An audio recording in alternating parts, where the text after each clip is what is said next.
Ya, dale nomás. Ya, bueno. Nuevamente, buenos días, profesores, ayudantes y compañeros. Somos la planta de frutas y verduras congeladas, Frozen Life, conformada por Nicolás Albornoz, Antonia Guerra, Jaime Huentrupay, Camila Moyano, Consuelo Tapia y quien les habla, Ricardo Torres. Bueno, para esta entrega, los temas a tratar serán el PFD de la planta, las especificaciones del equipo, específicamente la bomba de lavado J01, el compresor C01, el condensador H01 en el ciclo de refrigeración y finalmente el diseño específicamente del equipo E01 rehervidor ubicado en el almacenamiento.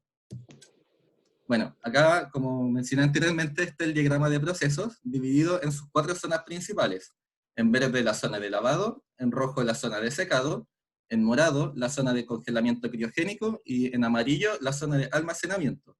Abajo también se pueden ver algunos parámetros como flujo y temperatura de cada corriente, además de algunas propiedades físicas en algunos casos. Bueno, para empezar está el datasheet de la bomba J01, la que se encuentra en la zona de lavado. Esta bomba es encargada de llevar agua desde el estanque hasta los rociadores en spray en la bañera. El objetivo de esta bomba es mover un caudal volumétrico de aproximadamente 47 metros cúbicos hora, con una presión de succión y descarga respectiva de 2 y 3 bar aproximadamente. Para ello requerirá una potencia de 0,66 kilowatts aproximadamente, y la bomba que mejor cumple con estos requisitos corresponde a una bomba del tipo centrífuga de una sola etapa. El compresor C01 pertenece al sector de secado y forma parte de un ciclo termodinámico mediante el cual se busca retirar agua del aire que será utilizado para el secado de los arándanos. Este compresor utiliza como fluido de servicio el refrigerante R134A. Lo succiona a una presión de 1 bar como vapor saturado y lo descarga aumentando la presión a 20 bar como vapor sobrecalentado. Este fluido ingresa a una temperatura en menos 20 grados Celsius y se retira del compresor a una temperatura de 95 grados Celsius. Ingresa un flujo de 0,96 metros cúbicos y disminuye su volumen en más de 200 veces, descargándose a 0,036 metros cúbicos. La potencia requerida para realizar este proceso se va a observar que es de 477,5 kilowatts y el tipo de compresor seleccionado es un compresor centrífugo. Bueno, se tiene que este condensador se encuentra ubicado en la sección de almacenamiento. Para esto se decidió utilizar un aire condensador, el cual tiene un haz de tubos aletados, lo cual favorece la transferencia de calor. Se tiene que entre estos tubos se hace circular aire impulsado por ventiladores, para que de este modo se enfríe y condense el amoníaco y se caliente de este modo el aire. Se tiene que el flujo de amoníaco será de 525 kilogramos hora y la temperatura irá desde el 69 a 30 grados Celsius, y por otro lado el flujo de aire será de 19.500 kilogramos hora aproximadamente e iría desde los 15 a los 40 grados Celsius, obteniendo de este modo un coeficiente de transferencia de calor de 250 watts metro cuadrado Kelvin y un área de transferencia de calor de 36 metros cuadrados aproximadamente. A continuación, se presentarán las condiciones que fueron consideradas para el diseño del rehervidor. Siguiente, por favor. En un comienzo, la planta fue diseñada pensando solamente en la producción de arándanos congelados. Sin embargo, en vista que no hay materia prima todo el año, se buscaron frutas y verduras de características afines al congelamiento IQF. Y se encontró que se puede producir desde enero a marzo arándanos, desde abril a mayo brócoli, desde junio a agosto porotos y desde septiembre a diciembre arvejas. Teniendo en consideración las exportaciones e importaciones declaradas por la Oficina de Estudio y Políticas Agrarias, ODEPA, se propuso tratar un flujo de 5 toneladas horas de arándano, que corresponde al 10% de la demanda, mientras que fue de 4 3 y 4,5 toneladas hora para brócoli, poroto y arvejas respectivamente. Siguiente, por favor. Como las condiciones de temperatura fluctúan en la región del Biobío durante el año, se estimaron las temperaturas de entrada de los frutos al proceso de congelamiento. Dichos frutos y verduras se llevaron desde la temperatura de entrada a menos 18 grados Celsius temperatura de congelamiento.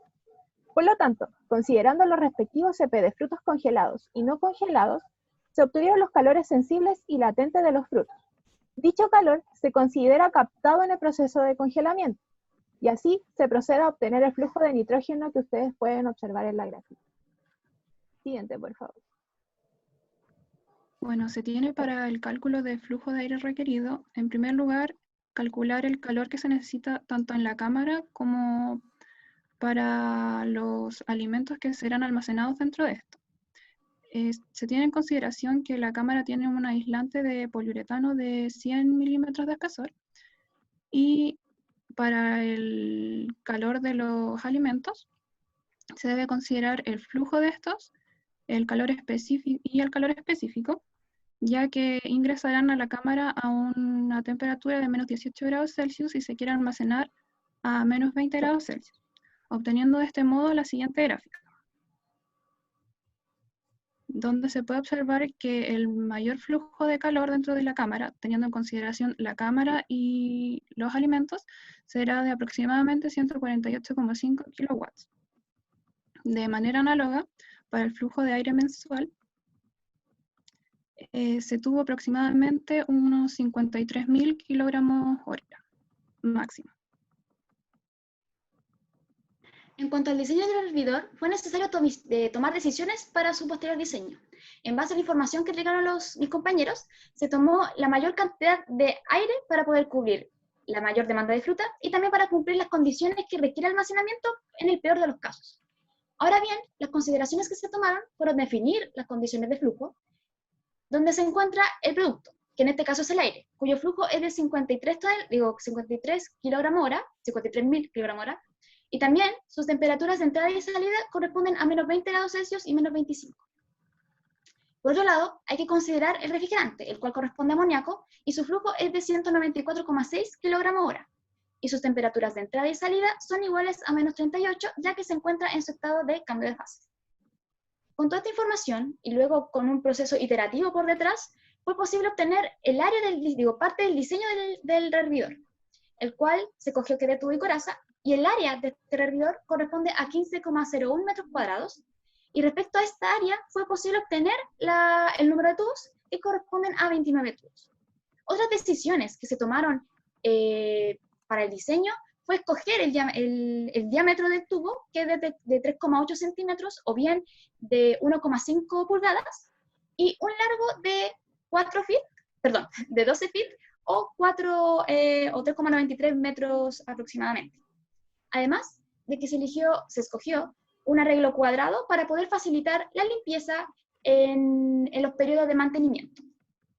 Con todo lo anterior, se presenta el siguiente datasheet, parte del datasheet porque no es muy largo, y el cual especifica las condiciones y las propiedades de los flujos que se encuentran en la coraza y en el interior. En la coraza se encuentra el amoníaco, y también el flujo que va circulando por la coraza, y también sus propiedades como lo son la densidad, la viscosidad dinámica, etc.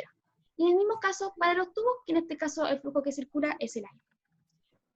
De esta manera, en esta presentación abarcamos todo lo que son las especificaciones de los equipos designados, que son la bomba, el compresor y el condensador, y también el diseño del hervidor. Esa sería nuestra presentación. Muchas gracias. Muchas gracias, Nicole. Nicole, una consulta. ¿Ustedes tienen algún esquema del hervidor? Porque la idea es que solo en el diseño del equipo ustedes presenten un esquema. ¿Ustedes tienen algún esquema que mostrar o no? Bueno.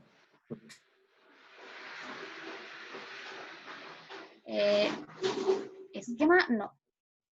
¿No? No. Bueno, requieren presentar un esquema, ¿sí? O sea, como hervidor, no necesariamente hecho a escala, sino que un dibujo que puede ser copiado de la internet, de un libro, de alguna parte, pero tiene que haber un esquema, ¿sí? Y a ese respecto, la única pregunta que yo les quiero hacer es la siguiente. Ustedes nos presentaron un gráfico variable, digamos, de aire, y ustedes diseñaron, según lo que entendí de la presentación, para el mayor flujo de aire. Claro. Cuando estamos con un flujo bajo de aire. ¿Qué cosa, Es que profe? nosotros ¿Puede repetir? Ustedes diseñaron para un flujo máximo de aire, ¿cierto? sí, Me van confirmando, yo les voy a ir haciendo preguntas, por favor. Entonces, la primera pregunta, ¿diseñaron para un flujo máximo de aire? sí, Sí. El coeficiente de transferencia de calor para el aire, que entiendo que va a los tubos, lo consideraron, parece, ¿cómo lo determinaron? El flujo de transferencia de calor para el aire, que va por los tubos. ¿Cómo lo hicieron?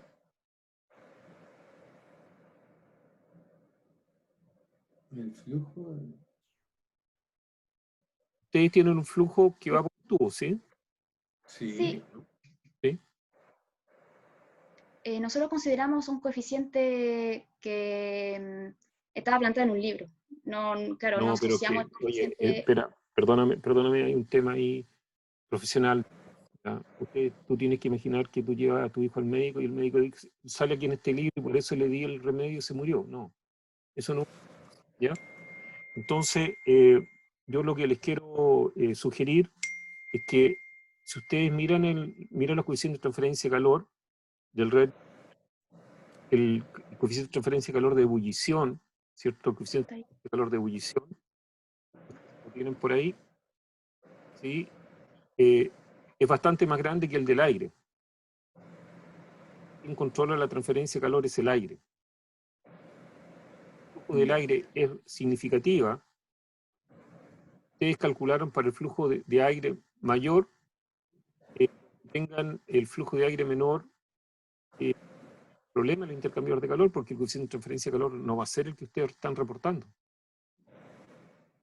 Así que eso yo les sugeriría que lo revisaran. ¿Ya? Sí, sí. Ok. Y este comentario es digamos, inhabilitante en el diseño. Yo les sugiero que esto sea una preentrega y revisen esto, porque el tema no es aceptable, digamos. ¿Ya? Y si quieren conversamos, yo les puedo contar respecto de transferencia de calor, de flujo de aire dentro de un tubo, digamos, para resolver el tema, pero lo importante es que pueden mostrar el gráfico donde tienen el flujo de aire, por favor. Flujo de aire. El aire ustedes dijeron que era como 53.000 kilos por hora, ¿ya? Y ese flujo de aire, ¿cierto?, va a bajar al orden de 52.000. Esa variación, que no es muy significativa, es significativa en el sentido en que esto está haciendo eso de control de la transferencia de calor, este coeficiente. Cuando ustedes están en el punto de abajo del flujo de aire, van también a requerir un flujo de amoníaco diferente. Entonces, no están señalados en la presentación, no sé si están puestos en el informe, pero no están en la presentación. O sea, cuando yo estoy con 53.000 kilos por hora, tengo que estar evaporando un flujo de amoníaco determinado. Y cuando estoy debajo, el flujo de amoníaco va a ser diferente. No hay una variación muy significativa, pero desde el punto de vista, digamos, del diseño, es algo que ustedes debieran corregir y considerar. ¿Sí? Eso es todo. Gracias. No sé, Fernando, ¿tienes alguna consulta tú? Sí, aprovechando este gráfico que están mostrando, es una buena oportunidad de aprendizaje para que siempre piensen o se sitúen en la persona que les va a estar recibiendo la información, ¿ya? Porque acá hay una intención de mostrar variabilidad, ¿ya? ¿Cierto? Hay un zoom del gráfico, ¿cierto? Donde se ven grandes diferencias. Más, quien vio este gráfico se fijó en los números, ¿ya? Y los números, por muy que modifiquemos el gráfico, nos dan la información. La variación de 52 y 53 es 2%. Entonces, y como dice el profe, yo también tenía esa observación, que la variación está en un rango aceptable. Entonces, proponer alguna, o sea, en un rango normal de error, de incluso más pequeño que los cálculos, ¿ya? Así que eso era un punto. Y lo otro, dado que esto es una preentrega, toda esta información que ustedes presentan ahora es verificada en el informe. Entonces, tienen que tenerlo para el equipo, tienen que tener los cálculos, la memoria de cálculo, ¿cierto? Los supuestos utilizados, los criterios, las fórmulas. Y para los datasheets, que no hay memoria de cálculo, por ejemplo, en el compresor, ¿cuáles fueron las eficiencias, por ejemplo, que utilizaron para llegar a ese valor? ¿Ya? Y en la bomba, por ejemplo, el HF estimado para llegar a esos 47 metros cúbicos por hora. Me parece que este mismo grupo en algún momento les dice imaginarse lo que era un metro cúbico. ¿Ya? Sí, Aquí también los invito a imaginarse que son 47 metros cúbicos por hora. ¿Ya?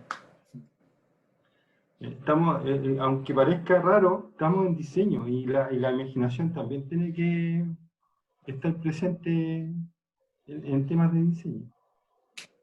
Oye, oye, para cerrar el tema, cuando uno hace una presentación, uno no hace un informe, o sea, lo que ustedes están presentando, las imágenes que te ponen o el texto que ponen, es porque le está sirviendo de respaldo para lo que ustedes están presentando.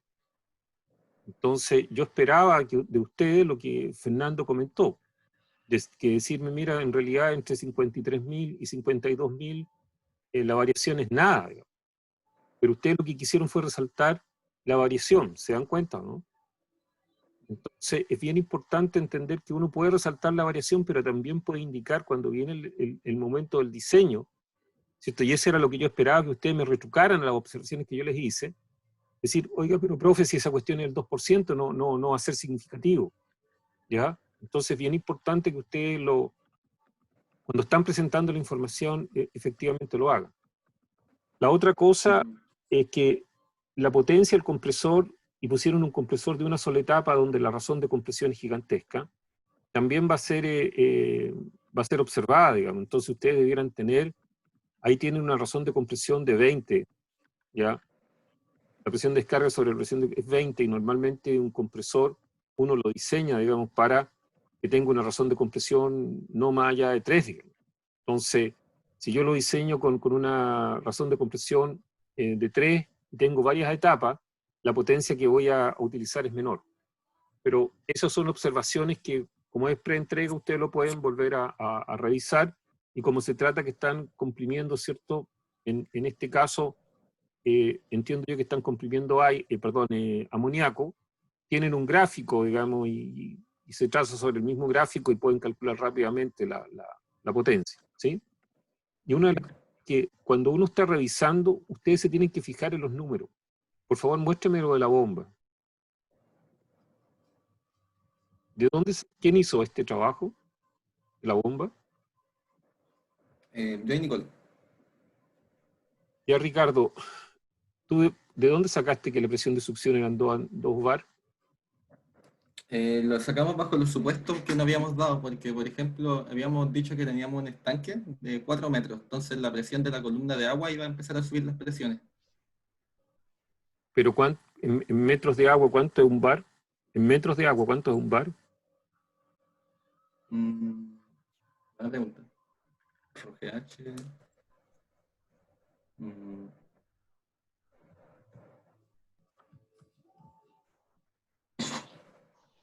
A ver, serían como...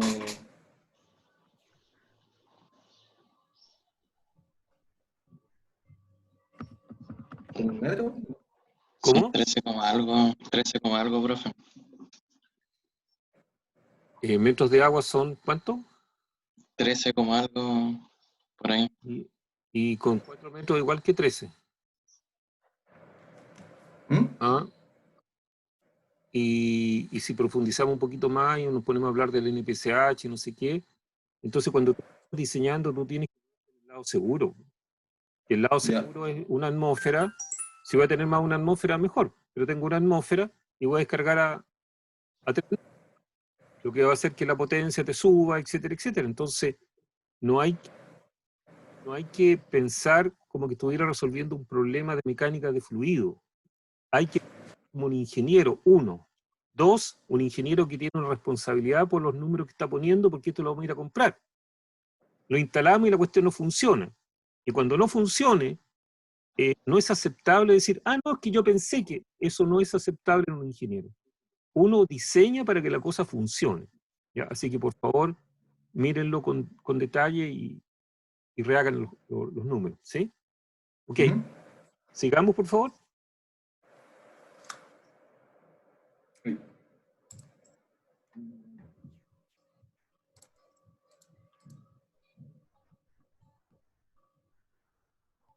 Ya, ahora voy a presentar hidrógeno, profe. Ya. Yo comparto pantalla.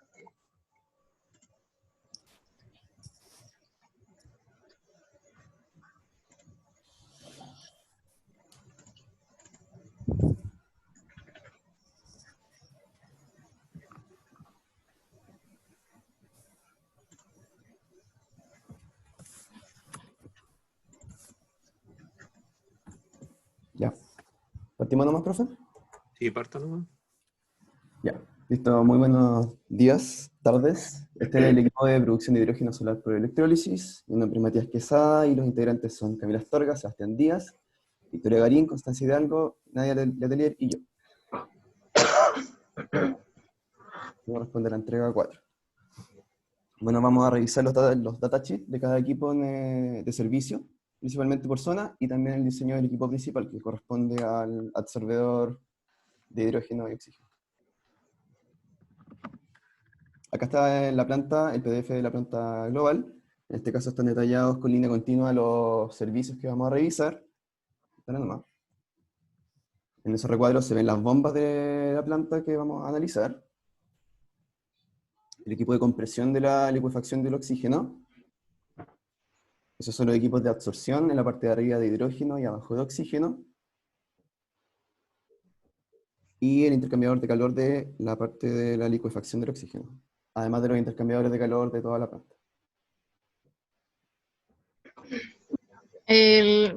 Las bombas a utilizar en la planta se vibran 5, pero acá erróneamente se tallan 7, pero dentro de las principales son la bomba centrífuga de multietapa y bombas centrífugas. Aquí se detallan sus TAC y también su eficiencia, su NPCH, sus pérdidas por fricción. Se considera una velocidad de 2,3 metros por segundo, con lo cual lleva a determinar los diámetros nominales que la llevan y respecto también a y eso permitió determinar sus caudales. Se consideró también una altura de estanque de 3 metros y largo de tubería de 10 metros. Y estas presiones son todas presiones manométricas. Eso respecto a la... Nadia, perdona, antes que avancemos, una consulta. ¿Te puedes devolver, por favor? Cuando tú hablas de altura de 3 metros, ¿a qué te refieres? La altura de los estanques, que son de 3 metros. ¿Y cómo se relaciona eso con los NPSH que ponen ahí de... Los NPCH de son agua, de cada 1, bomba, de acuerdo a las curvas de cada bomba, de Entonces cada modelo. la bomba B1.1 estaría cavitando. No, porque tiene que descargar casi 164 metros de columna de agua y su NPCH es de 1. La 1.1, que dice NPCH de 5.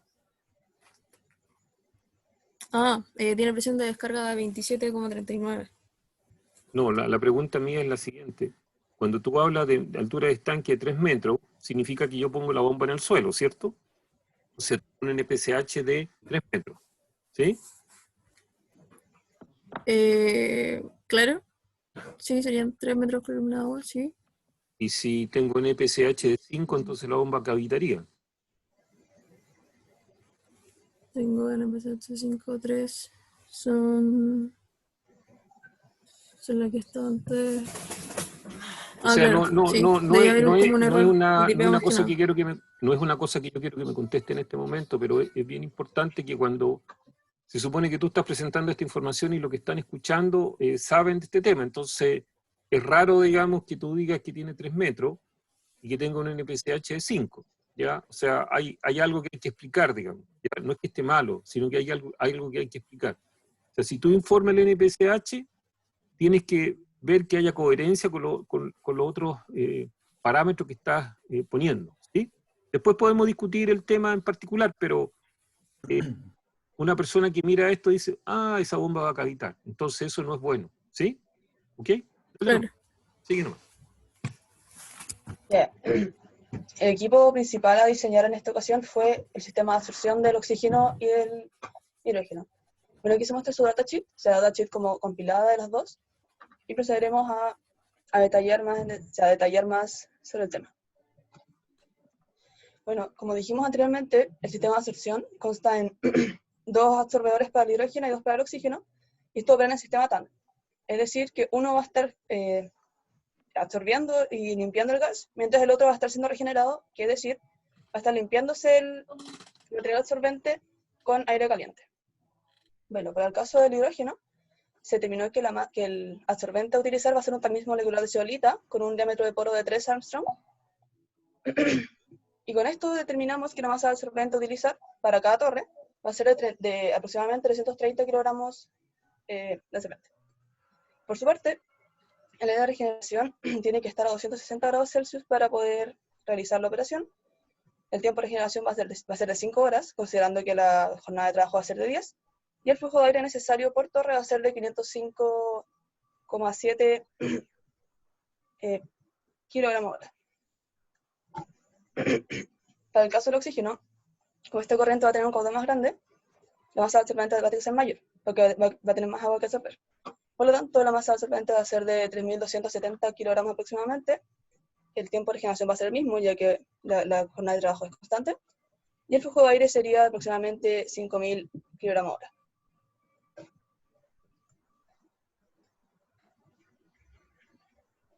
Ahora sí, disculpe. Acá tenemos una carta Gantt de la regeneración y la operación de las 2 torres. La jornada de trabajo, como dijimos, es aproximadamente 10 horas. Aquí, para que calzara todo bien, terminó siendo como de 10,66 si sumamos. Pero básicamente los ciclos de operación están detallados como en rosado, son continuos. Pero la regeneración tiene etapas de calentamiento distintas, debido a que la torre tiene que ajustarse un poco a la temperatura gradual sin que haya un choque térmico.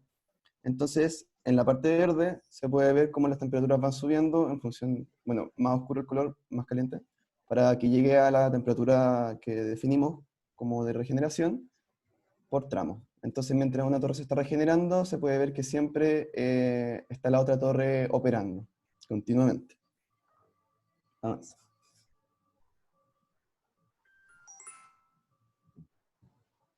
Avanza nomás, Connie. Oh, se pegó.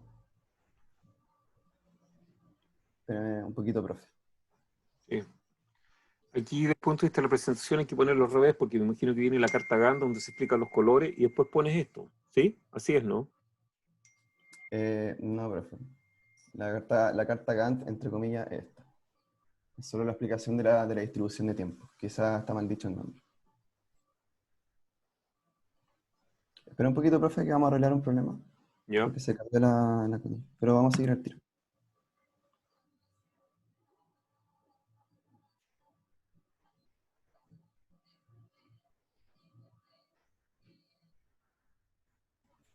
Estoy consiguiendo el PowerPoint desde el grupo. Espérame.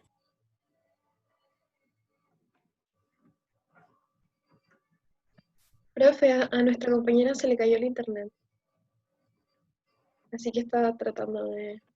Ya, entonces no te preocupes, digamos, lo retomamos después, ¿ya? Matías, no te preocupes, lo retomamos después, ¿ah? Ya, Para que continuidad y todo. Entonces, el tercer grupo, por favor, ¿sí? Los gases de cola.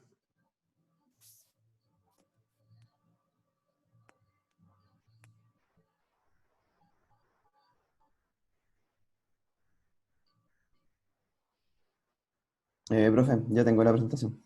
Ya, entonces sigamos. Estoy abriendo.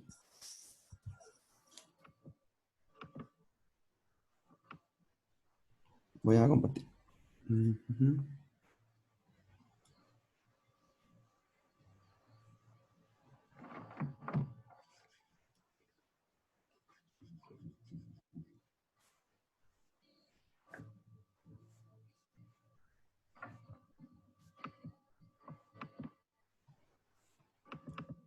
¿Se ve?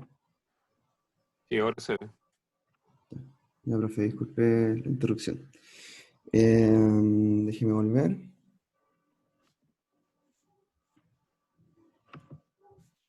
Ya, estábamos ahí. Ya. Eso respecto a la distribución de tiempo. Respecto a las caídas de presión y dimensiones de los equipos principales, usamos una ecuación empírica que está relacionada con la ecuación de Ergun, que es la que se ve arriba a la izquierda, para la caída de presión que está en función de la velocidad que tiene el flujo, de las propiedades físicas que tiene el componente y también de algunas constantes empíricas. En este caso, los parámetros recomendados que usamos, que son siempre mayores o menores a cierto número, son para poder determinar diámetros máximos o mínimos, velocidades máximas o mínimas. En este caso, la razón de largo con ancho fue más o menos de 2, el volumen de gas más o menos un poco menor a 0,2 metros por segundo en lo posible, y también una caída de presión que fuera similar a 0,2 psi. Por lo tanto, las dimensiones que se obtuvieron para la torre de hidrógeno fue de un largo o alto de 1,45 metros, un diámetro de 0,65 y un caudal de 780 aproximadamente metros cúbicos por hora, además del tiempo de operación de 10 horas. Y la caída de presión fue más o menos la recomendada, la que detallamos. La velocidad del gas definitivamente en todo caso fue un poco más alta.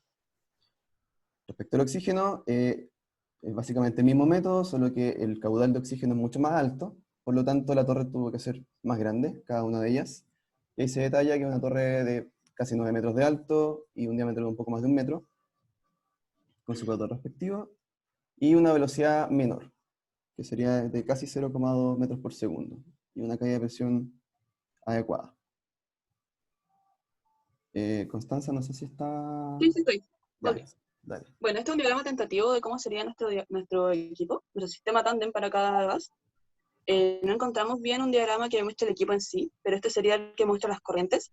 Bueno, se muestra que para ambos, o sea que el gas de producto va a entrar por el lado contrario al que entra el gas de regeneración.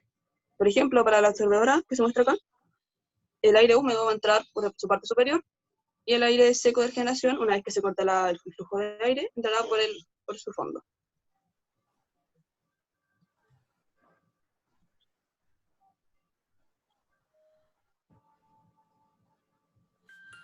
¿Aló? ¿Quién va? ¿Algo pasó? Ay. Para el intercambiador de calor vamos a utilizar un flujo eléctrico de 1,54 por 10 a la 4 kilogramos. O sea, perdón. Para el flujo del intercambiador de calor que entra al electrolizador, vamos a considerar un flujo de calor de 1,54 por 10 a la 4 kilogramos hora. El área que encontramos es de aproximadamente 10 metros cuadrados, uno de 750 watts metros cuadrados de Kelvin y un LMT de 112 grados. Para el intercambiador de calor de la licuefacción de oxígeno, por otro lado, vamos a considerar un caudal de cerca de 15.000 kilogramos hora de oxígeno, el cual se va a licuar a una presión de 3,5 con un fluido de proceso que es el oxígeno, perdón, con nitrógeno líquido. El nitrógeno va a operar a una presión de 5 grados Celsius a una temperatura de 151,9 grados Kelvin. Perdón, una presión de 5 atmósferas, una temperatura de 151,9 grados Kelvin. Kelvin, perdón. Y los datos del intercambiador de calor básicamente son uno de 10 watts metro cuadrado, un área de aproximadamente 8,75 y un LMTD de 176 Kelvin. Bueno, en cuanto a la área de generación para el sistema de hidrógeno, el intercambiador a usar va a ser eléctrico, al igual que todo el resto de presentes de la planta. Esto van a ser 2 unidades, puesto que se va a calentar progresivamente. El primero va a calentar desde -10, asumiendo la peor condición del aire ambiental, desde -10 grados Celsius hasta 120, y el siguiente, el 2, va a calentar desde 120 a 260. El área estimada para el primero sería de 0,49 metros cúbicos y para el segundo de 0,70.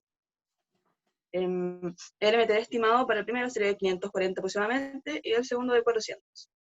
Y el caudal a procesar para ambos va a ser de 500 metros cúbicos hora aproximadamente.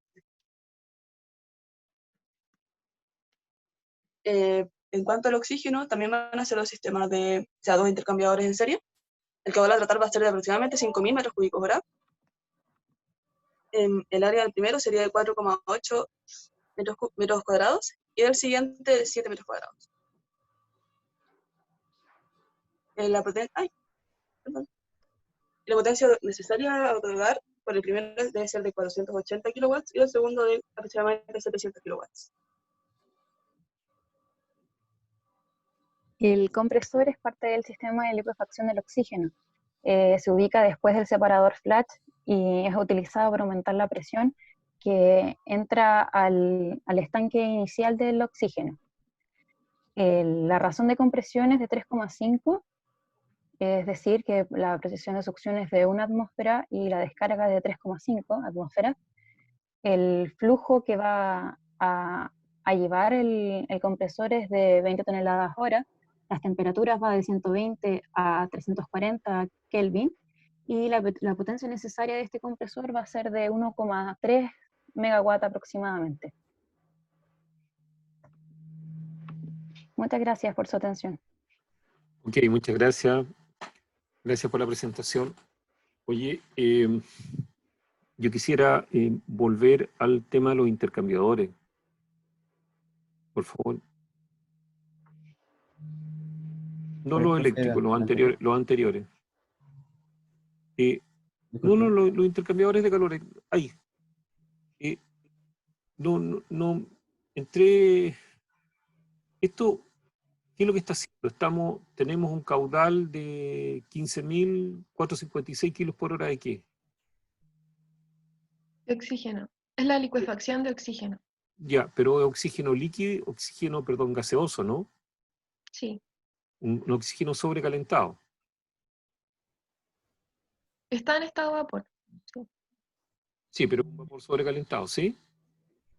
Es que viene a condición, viene después del compresor. Sí, no, de acuerdo, por eso está sobrecalentado. Pero sí. la duda que tengo yo es qué le pasa al oxígeno.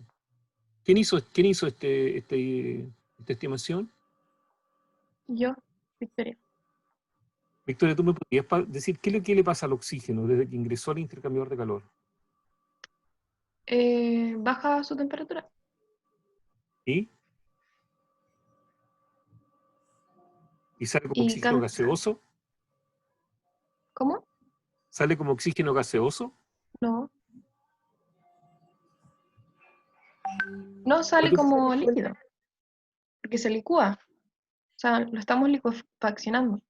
Claro, entonces yo lo que sería que yo tengo un vapor que se enfría hasta que se satura y después que se satura se condensa.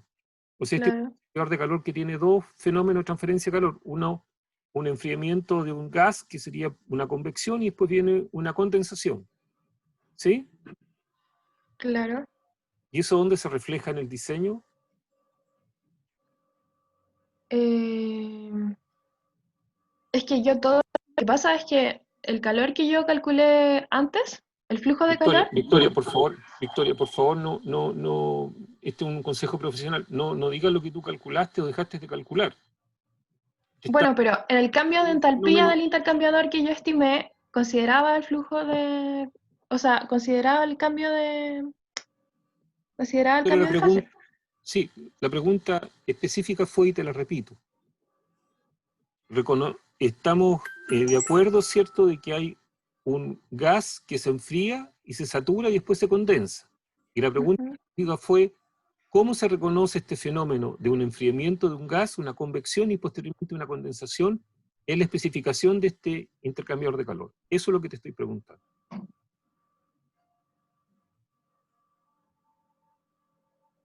Porque yo de lo que veo, de los números que está acá, dice que el H nitrógeno son 10 y el U entonces 10. Entonces, yo no entiendo, digamos, que de eso yo infiero, digamos, que el coeficiente de transferencia de calor del cierto oxígeno que se está condensando es infinito, digamos. Entonces, yo les sugiero que esto lo volvamos a revisar, ¿cierto? Consideremos esto una preentrega, porque esto es una situación que la tenemos que revisar, ¿sí? Así que esa era la observación que les quería hacer yo. No sé, Fernando, si tú tienes alguna. Sí, un buen ejercicio, una pregunta del absorbedor, ¿ya?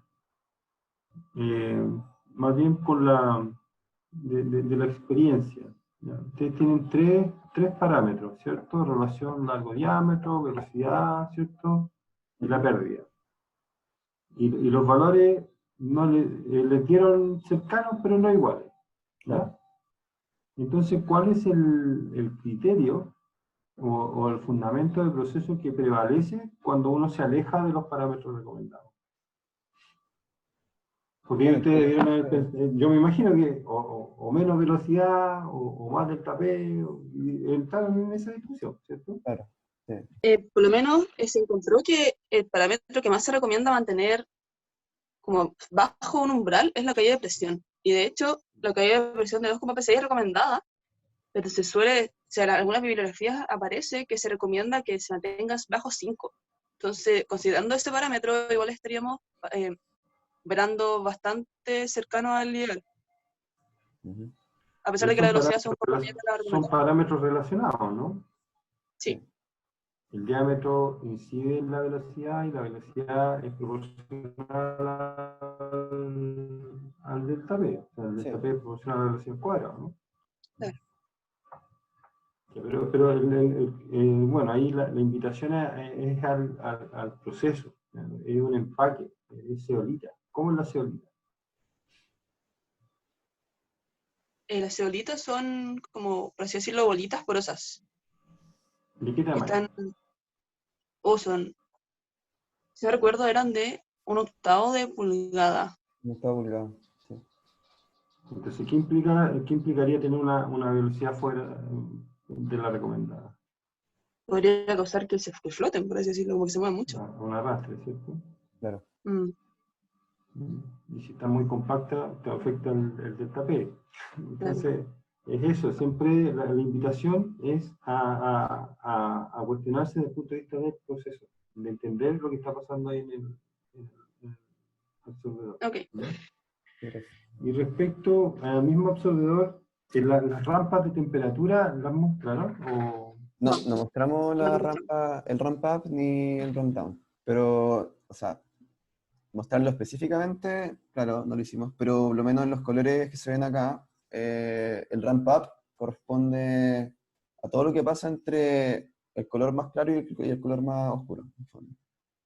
Tiene que haber un periodo de más o menos 40 minutos de no calentamiento durante el ramp up para que se pueda ajustar un poco el material de la torre a no sufrir shock. Y ya derechamente los 80 minutos que están ahí arriba, el color más oscuro, ya está a full temperatura. Pero lo incluyen en el informe, ¿cierto? Sí, están incluidos en el informe. Porque volvemos para visualizarlo. Sí. ¿Ya? Ok, eso nomás. Y lo otro que el tema de las unidades, y esto en general, ojalá se puedan acercar a un sistema de unidades y mantener la línea editorial. Si van al sistema internacional, todo sistema internacional; si van al inglés, todo en inglés, ¿cierto? Eso es parte del aprendizaje. Ojalá pudieran hacer eso en este grupo y en todos los demás. ¿Ya? Ya, profe. Profe. Mira. Ya. Vale. Oye, entonces como resumen, esto lo vamos a considerar una preentrega y les repito, digamos, yo estoy disponible. Tienen que entender que ahora llegan de la semana 2 días, después vienen las vacaciones Ujú. y después tenemos clase con ustedes el miércoles que viene, digamos, o sea, como 15 días más.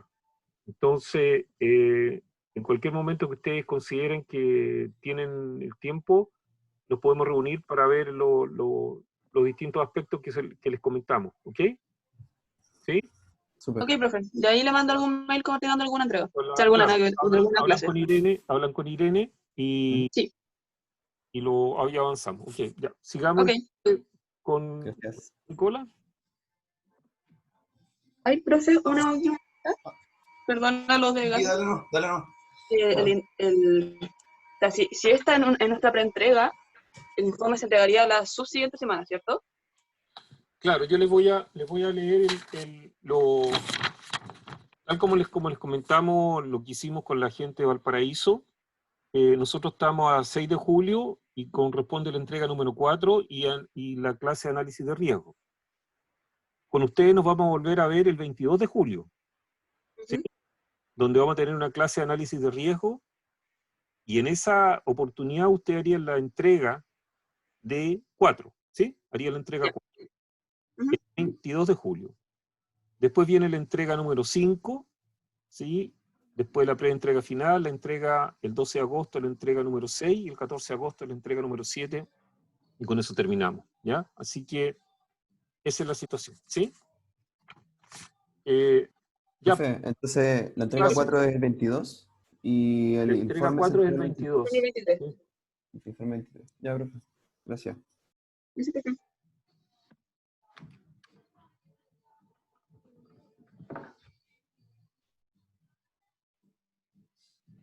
Hola, profes. Hola. ¿Cómo están? ¿Cómo están? Bien, Eso es Bien, bueno. bien. gracias.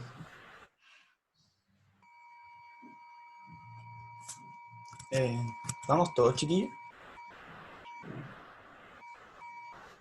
¿Sí? ¿No? Sí, acá sí. Yo estoy acá. Bueno, No veo a la Monse. Ah, sí, sí está. Estoy. Ahí ya. está la-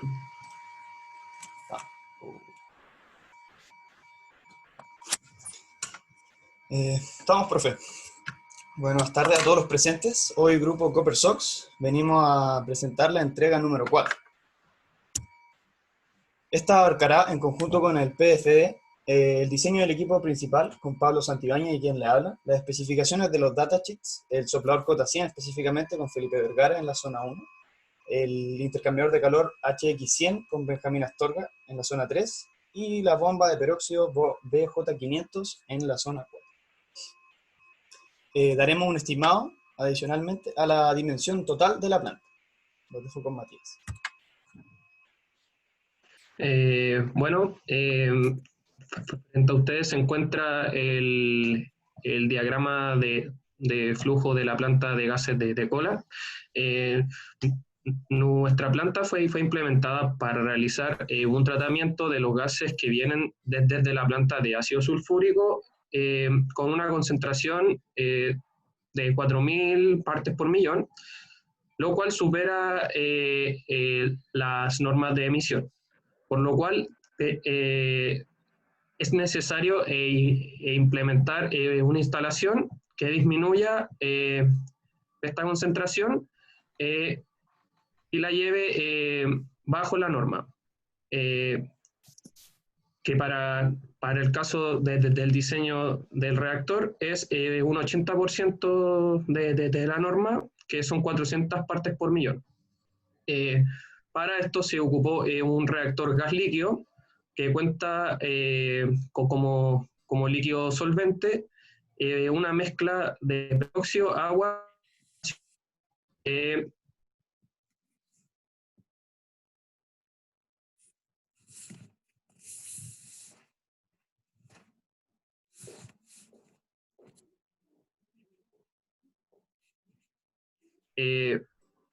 producto que las materias primas son corrosivas y pueden ser pueden afectar la salud de las personas. Los productos de la planta, el más importante, por el tope sale un aire bajo en concentración de CO2, que sale por unos ductos desde el reactor hacia una chimenea, y por el fondo sale un producto de ácido sulfúrico diluido al 60%, el cual es almacenado y luego es llevado a la planta de ácido como materia prima.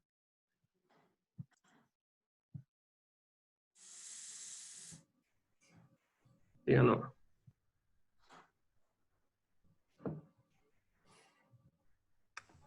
Bueno, respecto al diseño del equipo principal, el reactor gas líquido, se considera principalmente un caudal de diseño de 159.500 normal metros cúbicos hora. La composición a evaluar se evaluará en la condición crítica de entrada, es decir, 4.000 partes por millón para reducirla hasta el rango de la norma. Y esto nos permite sobreestimar la torre respecto a la condición de diseño o a la condición media, para permitir que la torre se mantenga dentro de la normativa pese a la variabilidad del proceso. El relleno seleccionado corresponde a cascada mini ring, dada a su baja caída de presión y alta resistencia mecánica, además de que su geometría proporciona una mayor eficiencia en el uso de la superficie del empaque. El dimensionamiento del diámetro contempla la operación a un 70% de la condición de inundación. Evaluando esta condición y considerando una razón de masa del líquido y masa del gas de 3:1, determinamos que el diámetro interno de la torre debe ser de aproximadamente 4,2 metros. Finalmente, la altura del reactor fue estimada según un balance de materia que contempla la absorción previamente, como les mencioné previamente, sobredimensionada para contrarrestar un poco la variabilidad del proceso. Y así se determinó que la altura del relleno para las condiciones, utilizando este relleno, corresponde de 14,7 metros efectivos, el cual se encontrará dividido en dos secciones simétricas de 7,4 metros cada uno. Pero el tamaño total del reactor contempla accesorios de instalación o accesorios internos de la torre dentro del tamaño total, de los cuales le hablará mi compañero Sebastián Barrientos. Muchas gracias, Pablo. Bueno, en adición a la altura de cada reactor, como ya quedó bien detallado, se deben considerar los denominados internals. Los internals se refieren a las partes internas de la torre asociadas a la estructura y funcionamiento de esta. Se destacan los siguientes: el distribuidor de líquido, que permite el correcto ingreso de la fase líquida en el reactor, uno para cada reactor, y que adiciona una altura de 1,5 metros. En segundo lugar, se tienen que ajustar los rellenos, por lo cual se va a crear un soporte de relleno que permite mantener el empaque sostenido dentro de la columna. Esto va a adicionar una altura, obviamente son dos, uno para cada reactor, de medio metro. En tercer lugar, se debe adicionar el manhole. El manhole es un orificio por el cual un operario puede ingresar para una eventual falla dentro del distribuidor de líquido. Un manhole para cada reactor adiciona una altura de 1,5 metros. Y, finalmente, en el fondo de la columna, se debe adicionar el ingreso del gas que corresponde al espacio entre la alimentación y el primer reactor. Todos estos internals nos aportan una altura de 4,5 metros, que en conjunto con la altura ya mencionada de los reactores, se tiene una altura total de la torre de 19 metros. El esquema de la vista frontal y en la planta se puede ver a continuación, donde la altura total corresponde a los 19 metros. Estos serían los manhole, que son los lugares por donde debería entrar el operario para algún eventual caso. Los rellenos mencionados son dos reactores, el soporte del relleno para cada reactor y la entrada del gas. Esta corresponde a la vista frontal. En la vista en la planta, visto desde arriba, consideramos el diámetro de la torre en 4,5 metros, donde se pueden ver la entrada de los líquidos y la entrada de los gases.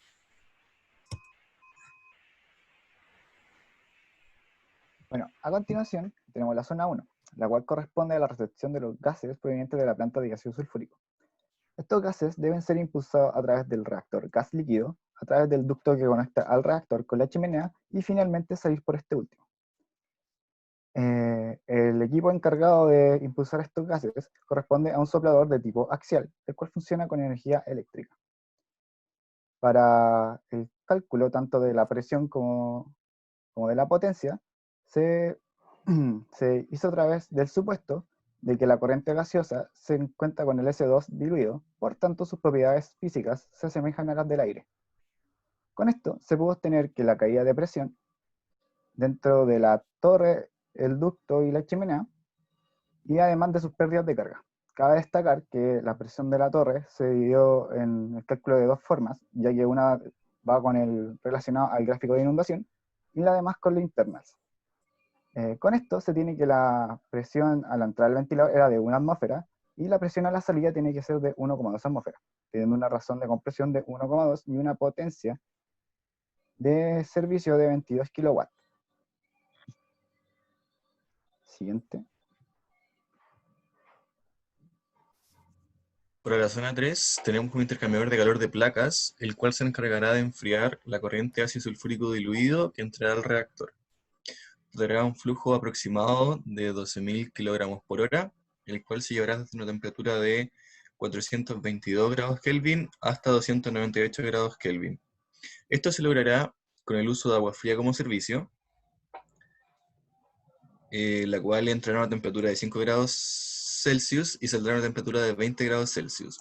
El coeficiente de transferencia de calor para este intercambiador de calor de placas corresponderá a 2100 watts sobre Kelvin metro cuadrado, obteniéndose un área de 3,9 metros cuadrados. Cabe destacar que el uso de este intercambiador de calor será solo en la puesta en marcha, ya que durante la operación de la torre, esta se podrá suplir con el ácido sulfúrico mediante la recirculación de este.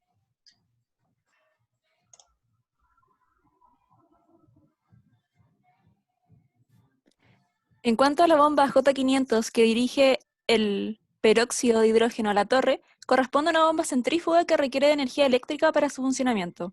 Se considera un caudal de 0,45 metros cúbicos por hora, donde la presión de succión es de 1 atmósfera y la presión de descarga, que considera la caída de presión, la fricción, el control y la columna de líquido, es de 3,6 atmósferas. Finalmente, la potencia correspondería a 0,01 kW, considerando una eficiencia del 80%.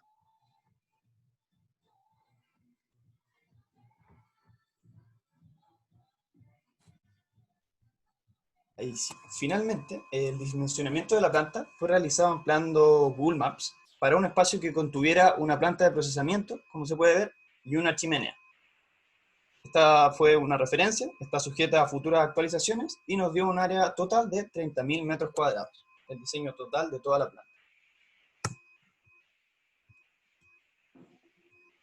Por su atención, muchas gracias. Gracias, Sebastián. ¿Puedes devolverte al Google Earth que pusiste ahí? Acá. Sí.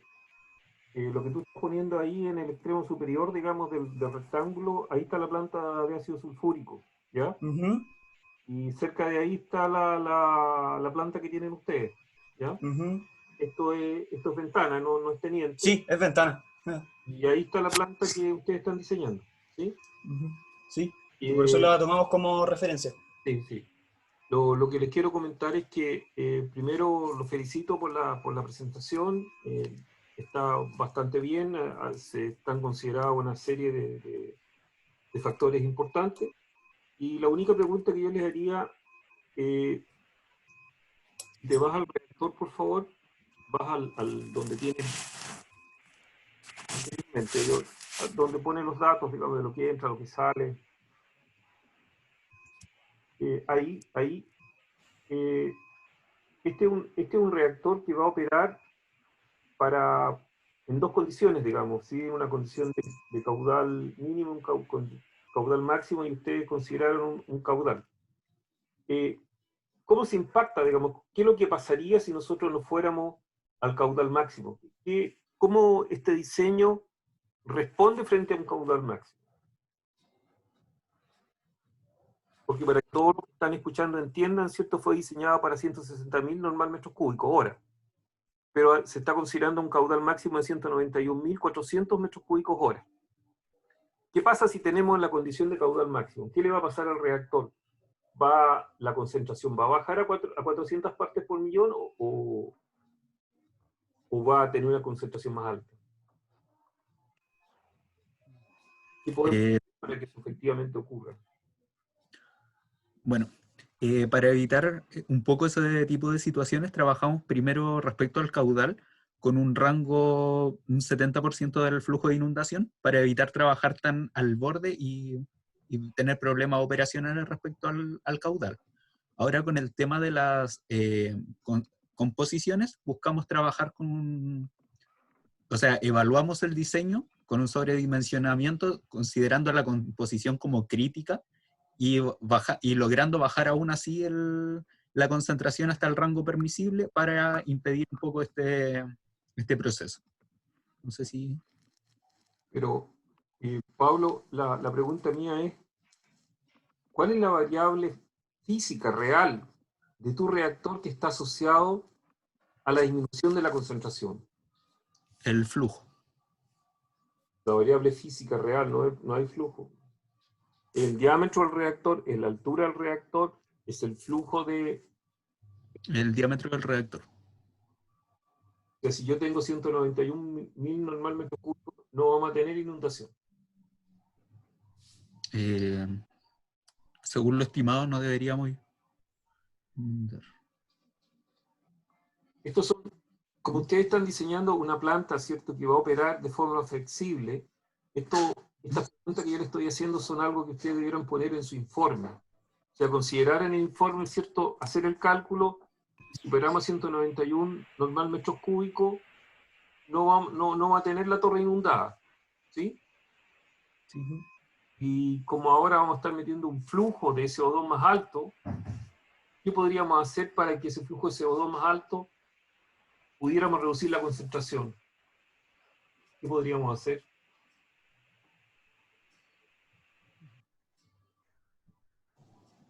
Aquí hay un tema, yo sabía que no había una respuesta muy rápida, digamos, pero aquí hay un tema que es súper importante que ustedes consideren como profesionales. Ustedes son químicos. Ustedes son químicos. O sea, eso es lo que tienen que entender, son químicos. Y a lo mejor esto no ha sido bien reforzado, digamos, pero es importante que lo entiendan. Si yo tengo la reacción entre el SO2 y el agua oxigenada y la concentración de SO2 sube, yo puedo... Más peróxido quizás, ¿no?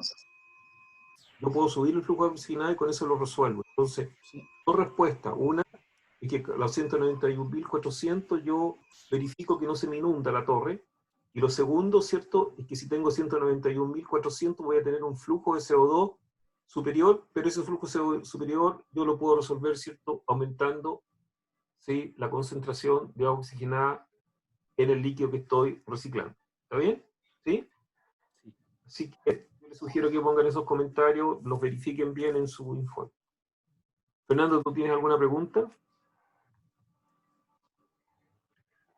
Sí.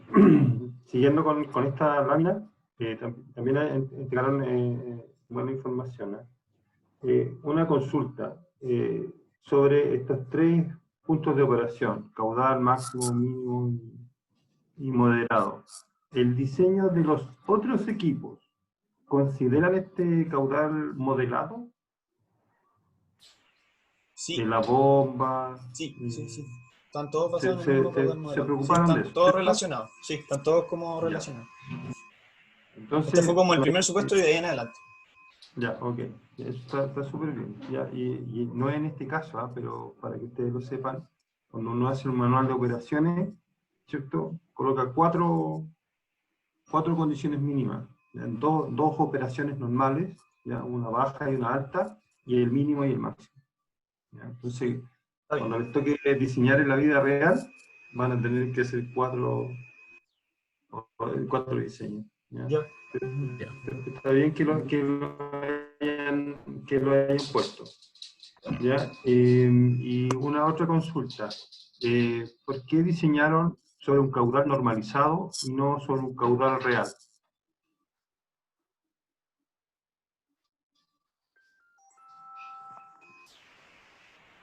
O sea, estos datos son los reales, pero para estimar un valor de todo lo otro, supusimos a este modelado. ¿Esa era la pregunta? ¿O? No. ¿Qué pasa a los gases con la temperatura? Se expanden y... ¿Cierto? Entonces, en el físico, volviendo a la línea de preguntas de Patricio, en el físico, ¿qué pasa con un caudal real, con la temperatura? ¿Qué le va a pasar a la velocidad?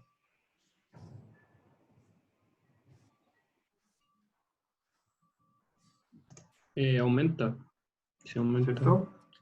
Va a aumentar la velocidad. Entonces van a variar una serie de parámetros y el resultado va a ser distinto. Entonces, el diseño debería ser... O sea, a ver, en el PFD se informan datos normalizados, ¿ya? Estamos claros, ¿cierto? Eso es así porque uno ahí, en el fondo un dato normalizado es masa, se nota como caudal, pero es masa. Pero en diseño deberíamos considerar valores reales. ¿Ya? Yo recuerdo haberles preguntado si ponían un soplador o un succionador, ¿se acuerdan? Y hablamos de esta... profe, no lo escucho muy bien, se cortó. Y vamos a tener gases calientes, gases fríos, y dónde convenía ubicarlo. Entonces, el mismo principio de razonamiento, ¿cierto?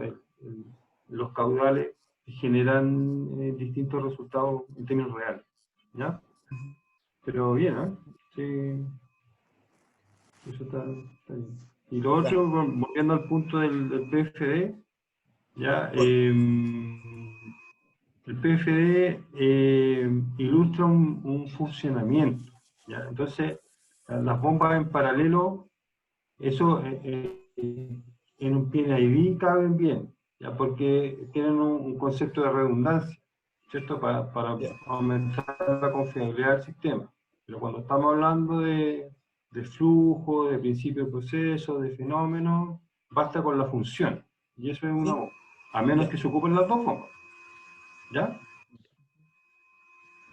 Eso es. ¿Se fue el profe? Así parece. ¿Ya tengo otra más? Sí. Ya, como recomendaciones generales, no en particular para este grupo, presentando finales, se está quedando pegado. ser riguroso. Fernando, se te queda pegado. Chuta, ya. ¿Se puede hablar de nuevo, por favor? Ya, a ver, no, como recomendación general para todos, ya, cuando estén entregando finales, ser muy rigurosos con el tema de ortografía. ¿Ya? No es particular para este grupo, así como hicimos la recomendación de los sistemas de unidades en el anterior, que es general, en este caso, en general, la ortografía. ¿Ya? Ok. Oye, esto lo vamos a considerar como una entrega. Este pato no... Entrega, sí, coincido con eso. Esto lo vamos a considerar como una entrega. Yo coincido con eso. Bacán. Nos vamos a conectar y vamos a volver a las 2 y algo. Y Irene les mandó un mail donde había material para la clase que viene, que es JOTIF. Irene, por favor, ¿estás conectado o no? Sí, les mandé el mail ayer y el material está en aula. Así que, por favor, de ese tema se va a tratar, digamos, la segunda parte de la clase, ¿ya? Así que nos vamos a conectar ahora y nos vemos, ¿cierto? Digamos a las 2:15, ¿sí? Ya, pues. Gracias, chau. Ya. Profe, si Ahora podría sí, grabar ahora la clase. Ahí sí, gracias. Gracias. ¿Puedo seguir? ¿Sí? Sí. ¿Todo bien? Ya, Todo ok. bien. Ya. Me perdí. Entonces, la idea es una pequeña orientación sobre una actividad propia de la ingeniería química que está relacionada con el diseño y las operaciones. ¿Ya? Ustedes ya tienen primeras aproximaciones. Nuestro trabajo implica sustancias peligrosas, implica altas temperaturas, implica presiones elevadas, líquidos criogénicos, operaciones complejas, ¿ya? Y en particular y en conjunto, como es una planta que hoy día están ustedes diseñando. Entonces, este tema por la relevancia que tiene, se está empezando a abordar en taller 3. Así que yo les voy a compartir una información que estamos usando en taller 3, que viene al caso poderla compartir con ustedes hoy día. Entonces, lo primero es entender por qué necesitamos gestionar la seguridad del proceso. Primero, por el ejercicio de la profesión. Nosotros elegimos trabajar en un área que tiene que ver con los procesos. En la medida que nosotros conozcamos los procesos, vamos a poder diseñar, controlar, mitigar y recuperarnos ante una emergencia, ¿ya? Ahí hay un sitio que pueden acceder a internet, hay una serie de ejemplos que aparecen estudiados. Entonces, en los videos que ahí aparecen son emergencias que han ocurrido y hacen un seguimiento a la causa raíz.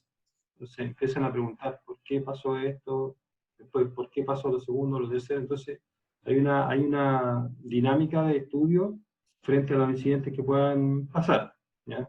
Y la idea de la seguridad del proceso tiene que ver con la contención, principalmente, ¿ya? Que todas estas sustancias peligrosas y en estas condiciones extremas estén bien contenidas, ya que no haya una fuga de gases, que no haya un derrame de líquidos, que no se genere una explosión o que no se genere un incendio.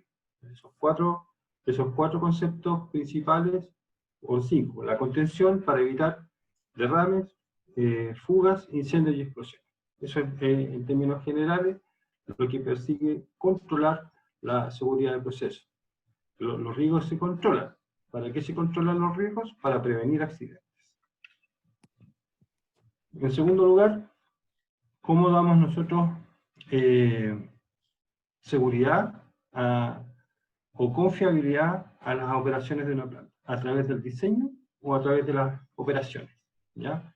En las operaciones están involucradas las personas, y en nuestro caso el conocimiento de los procesos es fundamental. No es común o no es normal en la vida cotidiana saber de los peligros asociados a una sustancia peligrosa, o los peligros asociados a un estanque con presión. Nosotros tanto en las plantas productivas como en la vida diaria nos vamos a encontrar con situaciones de riesgo. Por ejemplo, no sé si ustedes sabrán que el abastecimiento de gas natural hacia el sur que se hace desde Quintero es a través de camiones, ¿ya? Son camiones que circulan, son aproximadamente 24 camiones diarios que están girando entre Pemuco y Quintero para trasladar gas natural licuado. Entonces, ahí ese gas natural que va transportado tiene una presión, tiene una temperatura criogénica, la sustancia es combustible y pasa por nuestras calles en forma natural, en forma cotidiana, ¿ya? Entonces, y con mayor razón pasa en los procesos industriales.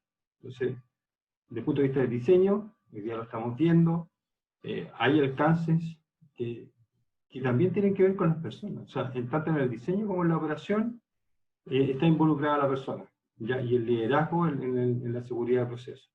¿Ya? Porque ustedes hoy día están haciendo un ejercicio de diseño. Entonces, sus operaciones tienen que tener alguna evaluación de los impactos potenciales que puedan tener para proponer medidas, acciones que eviten esos accidentes, ¿ya? Y hay dos aristas relevantes. Primero, el tema ingenieril. En la medida que el riesgo se pueda eliminar, es una solución mucho más requerida, óptima, viable, como quieran eliminarlo.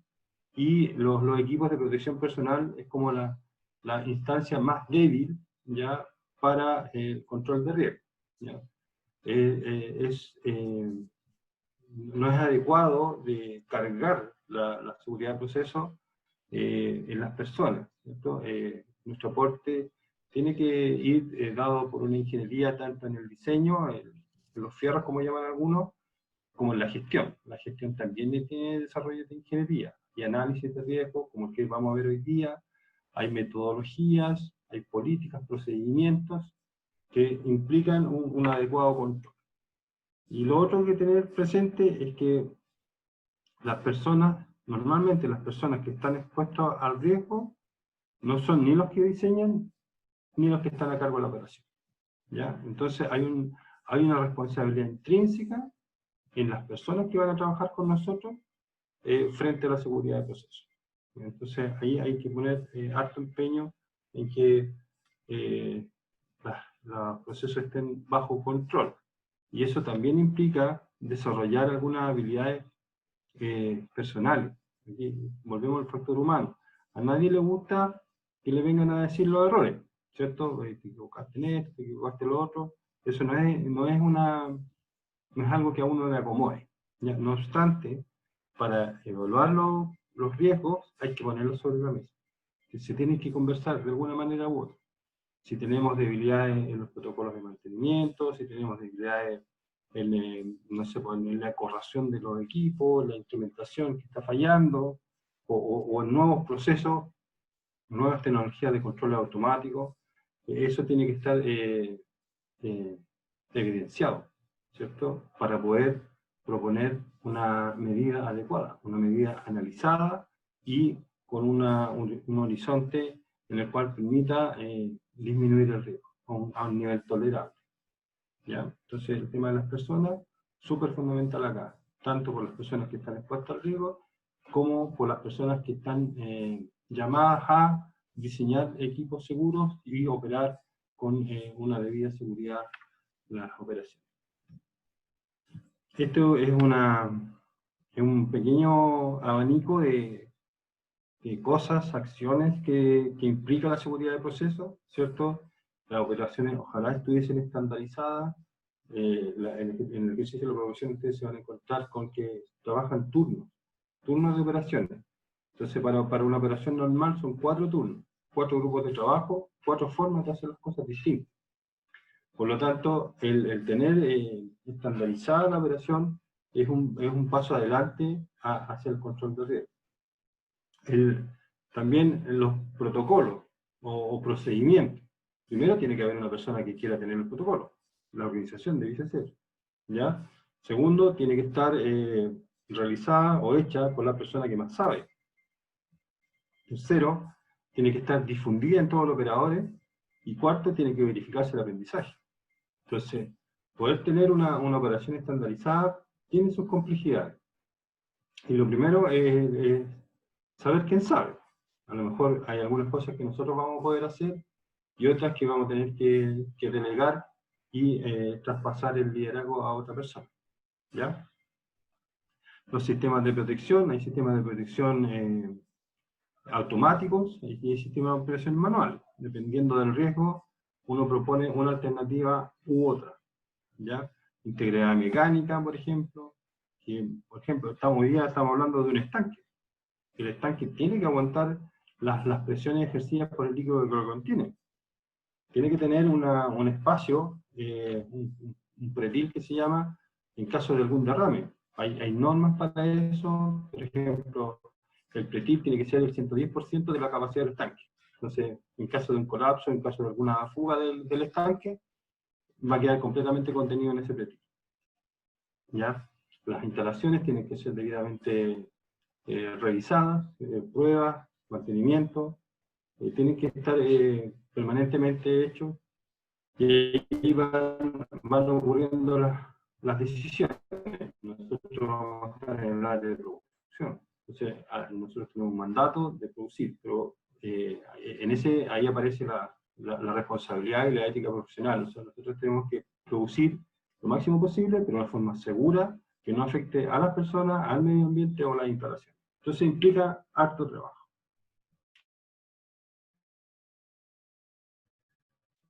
Y acá una forma, los conceptos principales que tiene la Administración de Riesgo de Estados Unidos, ¿cierto?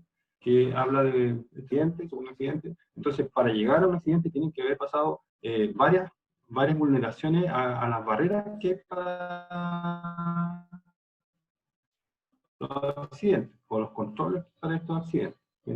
La traducción del inglés es salvaguarda, acá le llamamos controles, ¿ya? medidas de control.